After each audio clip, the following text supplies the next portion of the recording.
ផ្លាកលេខ ផ្លាកលេខរថយន្ត ផ្លាកលេខរថយន្តណា ចា បាទការប្រកាសស្វែងរកបាទអ្នកដែលបាត់ផ្លាកលេខអូគាត់មានផ្លាកលេខហើយប៉ុន្តែគាត់ប្រកាសរកម្ចាស់ក៏ប្រកាសរកម្ចាស់ណាជីតាគឺថាប្រកាសរកអ្នកដែលបាត់ផ្លាកលេខនឹងកាងរថយន្ត Mark Highlander ណែឃើញទេណា អូទាំងកាងទាំង កាងទាំងផ្លាកលេខនៅខាងមុខបងប្អូនឃើញហើយមានបរិះម្នាក់ដែលគាត់រើសបានកាងរថយន្តខាងមុខមួយជាមួយនឹងផ្លាកលេខរថយន្ត Mark Highlander នៅនឹងជ្រុងផ្លូវកម្ពុជាក្រោមបានមកដុំហាងលក់ទូរទស្សន៍កាលពីថ្ងៃទី3ខែសីហាឆ្នាំ2015ម្សិលមិញនេះខណៈដែលមានភ្ញៀវបាទមានភ្លៀងខ្លាំងបាទមានភ្លៀងខ្លាំងលេចផ្លូវណាហើយផ្លាកលេខហ្នឹងគឺបងប្អូនឃើញស្រាប់ហើយមិនបាច់ខ្ញុំអានក៏បានដែរតែអានតិចទៅព្រោះបងប្អូនខ្លះស្ដាប់ចា៎បាទ 2S 2801បើបងប្អូនណាបាត់ផ្លាកលេខហ្នឹងសូមមេត្តា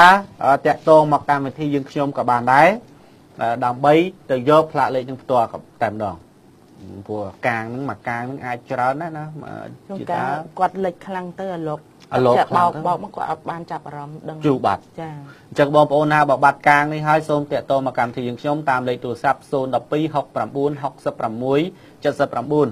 ព្រោះថាកាងហ្នឹងគឺថាបងប្រុសគាត់បានតាក់ទងមកកម្មវិធីយើងខ្ញុំហើយដែលគាត់រើបានគាត់បកគោជូនឲ្យវិញអត់មានគិតអីទេគាត់បកគោជូនឲ្យវិញអរគុណណាបងដែលចិត្តសប្បុរសធម៌របស់បងប្អូនប្រជាពលរដ្ឋជាគំរូរើសបានរបស់គេសូមជួយរកស្វាស្វែងឲ្យម្ចាស់ដើមវិញគឺថាគាត់សប្បាយចិត្តជាងអ្វីដែលរកព្រៀបមិនបានទេទោះបីជារបស់គាត់ក៏ដោយគាត់គិតថានឹងបាត់ហើយណាជាតាតែត្រូវបានមកវិញហ្នឹងគឺព្រៀបដូចជា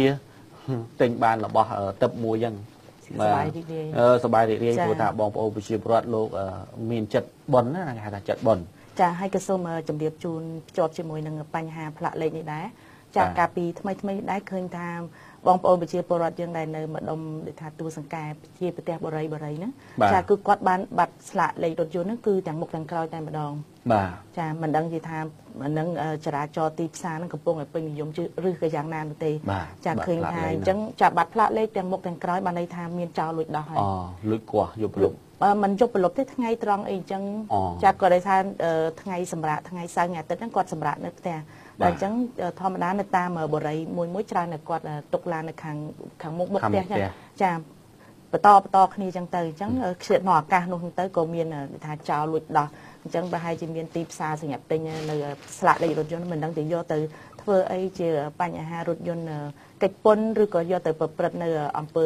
អ្វីផ្សេងបាទយើងអត់ដឹងដែរយើងក៏អត់ដឹងចាអញ្ចឹងហើយបងស្រីក៏គាត់បានដាក់ពាក្យបណ្ដឹងទៅដើម្បីថារក្សាចាផ្លាកលេខហ្នឹងអាចយកទៅប្រព្រឹត្តបទល្មើសផ្សេងចាអញ្ចឹងក៏សូមចាយ៉ាងម៉េចដែរកិច្ចពន្ធហ្នឹងណាជាតាដែលនាំចូលមកគាត់មានកិច្ចពន្ធចាហើយយកទៅដឹកចាដឹកទៅដឹកអ្វីដែលខុសច្បាប់ទៅអាចពាក់ព័ន្ធនឹងម្ចាស់ដើមគាត់ចាអញ្ចឹងក៏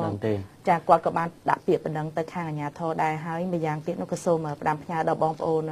ប្រជាពលរដ្ឋយើងចាក៏សូមមេត្តាបង្កើនការប្រុងប្រយ័ត្នបន្ថែមទៀតព្រោះឥឡូវហ្នឹងគឺមានការបាត់ស្លាករថយន្តឲ្យដោះបានមកកំ pl ទាំងមុខទាំងក្រោយចុះគាត់មិននឹកស្មានថាធ្លាប់ប្រយ័ត្នកញ្ចក់ប្រយ័ត្នអីផ្សេងដល់ឥឡូវហ្នឹងគឺមានដល់ស្លាកលេខទៀតបាទលួចដល់ផ្លាកលេខទៅចាអញ្ចឹងកាន់តែអាប់ដេតហើយចោលកាន់តែអភិវឌ្ឍកាន់តែអាប់ដេតបាទព័ត៌មានថ្មីមួយទៀតគឺ hot news ដែរសូមប្រកាសរកដំណឹងបាត់ប្តីដោយគ្មានមូលហេតុបាត់ប្តីណាបាទបងស្រីម្នាក់ដែលមានឈ្មោះថាអ៊ុំដាវីអាយុ40ឆ្នាំបាទសពថ្ងៃរស់នៅនឹងគាត់សពថ្ងៃរស់នៅបាទនៅក្នុងក្រុងសួងខេត្តត្បូងឃ្មុំបានខលមកកម្មវិធីទូទស្សន៍ប៉ុស្តិ៍លេខ8មេត្តាជួយបាទជម្រាបជូនថាគាត់បានបាត់ប្តីរបស់គាត់បាទជាយូរថ្ងៃណាស់មកហើយដែលគាត់បានប្រាប់ប្តីរបស់គាត់នោះមានឈ្មោះថាផូសុខាអាយុ47ឆ្នាំកម្ពស់ 1.69 ម៉ែត្រសពថ្ងៃបម្រើការងារនៅឯស្នងការរាជធានីភ្នំពេញបម្រើការនៅឯស្នងការរាជធានីភ្នំពេញផ្នែកការិយាល័យការពារនិងអន្តរាគមន៍ជាមន្ត្រីស័ក្តិ2ហើយក្នុងថ្ងៃបាត់ខ្លួននោះគឺនៅថ្ងៃទី28ខែកក្កដាឆ្នាំ2015ដែលប្តីរបស់គាត់បានប្រាប់ថាបាទជួបជាមួយបានថាជួបគេមួយផ្លែតដោយជិះម៉ូតូម៉ាកវីវ៉ាពណ៌ខ្មៅ ដែលមានផ្លាកលេខភ្នំពេញមានម៉ូតូវិវ៉ាពណ៌ខ្មៅមានផ្លាកលេខភ្នំពេញ3556បាទ3556ស្លៀកពាក់ពណ៌ខ្មៅខោអាវពណ៌ខ្មៅណាជីតាស្លៀកពាក់ខោអាវពណ៌ខ្មៅហើយនឹងមានប្រភេទឆ្នូតសដៃវែងបាទគឺអត់មានរូបភាពទេបងប្អូនទស្សនិកជនដោយសារតែគាត់បានខលមកកម្មវិធីយើងខ្ញុំផ្ទាល់តែម្ដងគាត់បានប្រកាសរកប្តីរបស់គាត់ដែលបានមានរូបភាពបែបហ្នឹងដោយសារតែគាត់ហ្នឹងបានប្រាប់ថាទៅជួបគេមួយផ្លែតដល់ក្រោយមកតាំងពីថ្ងៃទី28ហ្នឹងខែកក្កដារហូតដល់ពេលហ្នឹងហើយគឺបានបាត់ខ្លួនរហូតដឹងគួរឲ្យចាប់អារម្មណ៍ដែរជួបមួយផ្លែតថ្ងៃទី28ឥឡូវថ្ងៃនេះថ្ងៃទី5ហើយវារយៈពេល7ថ្ងៃទៅហើយ7-8ថ្ងៃហើយអត់មានបានលឺដំណឹងអីសោះអញ្ចឹងអត់បានលឺដំណឹងគាត់ព្រួយបារម្ភការកើតឡើងនៅអំពើឃាតកម្មផ្សេងៗឬការចាប់បង្ខាំងទុកឬក៏ការវង្វេងតែបើសិនជាករណីវង្វេងខ្ញុំជឿថាមិនងាយទេអញ្ចឹងបើសិនបងប្អូនណាបានឃើញហើយបានលឺនៅការជម្រាបជូនដំណឹងនេះសង្ឃឹមថាលោកអ្នកអាចចូលរួមខលមកកម្មវិធីយើងខ្ញុំដែលឃើញភិនព្រាកប្តីរបស់គាត់ដែលកម្ពស់ប្រមាណ1.69 1.69 ជាអ្នកបម្រើការងារនៅស្នងការរាជធានីភ្នំពេញការិយាល័យការពារនិងអន្តរាគមន៍បាទនៅក្នុងរាជធានីភ្នំពេញណាមន្ត្រីសាក់2ដែរបានចឹងគឺគាត់បានបាត់ខ្លួនហើយគាត់ព្យាយាមតាក់ទងទៅចូលប្តីជាច្រើនលើកច្រើនសារហើយ